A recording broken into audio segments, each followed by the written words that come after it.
Well, we've got a slithery friend joining us today, a resident of Scovill Zoo. And joining us to introduce us in today's Critters Uncaged is Ken Fry. Okay, Ken, you know how I get with snakes. They get a little bit antsy. Have a hard time looking. Yeah. But tell me about Striker here. Yeah, it's a corn snake, and he's a young corn snake, and so he's really active, and he's been moving around a lot, and even when you guys have been talking over there, he's been moving around a lot.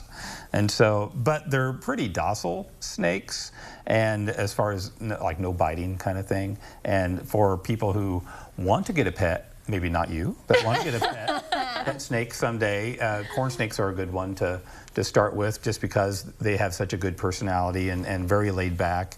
But if you look at the belly, I think that's kind of cool. The belly kind of has a corn snake pattern to it.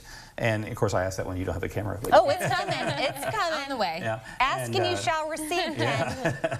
But you can see that it looks like Indian corn. It does. Yeah, and so that's kind of how one of the ways they got their name. But they're also around cornfields a lot.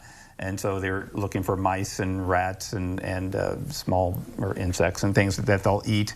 But these are native to Illinois. Yeah, they're probably more prevalent to eastern United States, but you can find corn snakes in Illinois. They're part of the rat snake family. Of course, we have rat snakes here in Illinois as well. So, yeah, so corn snake is just a subset of the rat snake. But isn't that a pretty red and orange color and yellows? It is. And it's just a good looking, as far as snakes go, a good looking snake. So you said it's a good personality for a snake. What kind of personality does a snake have?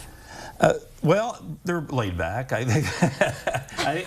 If they're hungry, like our green tree python that we have in our herp aquarium that people can go in. It's usually hanging out on a branch. That one has a bat personality. Oh. So you'll come in and it wants to like strike out and protect its areas. And if you have food, it may be striking at your hand or the food. You know, and there's some pythons that are really big that just they're not being mean, but they're just hard to handle being so big. And if they start wrapping around you, then it's harder to get off. Oh, gosh. So we always have two people when we feed our Burmese pythons. Yeah, so, wow. Okay. So yeah, it's just, you know, some snakes are easier to work with, like a corn snake, than others. So. All right, we've got fall hours upon us. Yeah, they're here. Yeah, so we're 9:30. We open 9:30 every day, 7 days a week, and then through the week right now, you know, kids are going back to school. So are a lot of our workers, and so we're losing them to school as well. Yeah. So we're 1 hour shorter during the week. So admission is 9:30 to 4 during the week, and then 9:30 to 5 on the weekends, like it has been all summer. And then if you're in by that time, you can stay out the zoo 1 hour longer. Let's talk Twilight Tuesday, though. This is going to be open a little longer. A little longer. We'll stay open until 8 o'clock. So the last admission at 7, stay open until 8. And it's just a nice time to be at the zoo. It's a little quieter. Animals are relaxed. You're just seeing them in a different light, basically, and literally a different light. The train ride, the last train ride, is a little after 7 o'clock usually, and the sun's starting to set and it's glistening across the lake, and it's just a beautiful thing to see. So I really recommend it. We've got some fun for the grandparents too. We do. We have our Grandparents' Day on September 10th, and grandparents are free all day long with a paying child.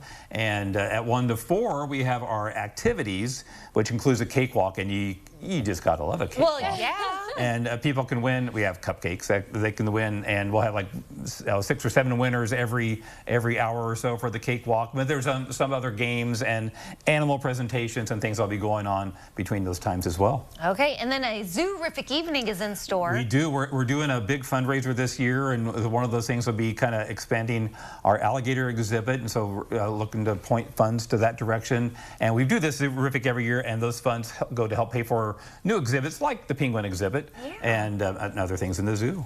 Okay, well, and I'm sure all of this stuff is on your website where people can learn a little bit more. And of course, we will connect you with that over on our website, sayliving.tv, after today's show. We appreciate you and Striker hanging out with us today, Thank Ken. you. He's starting to relax. Oh, good. That's good to know. All right.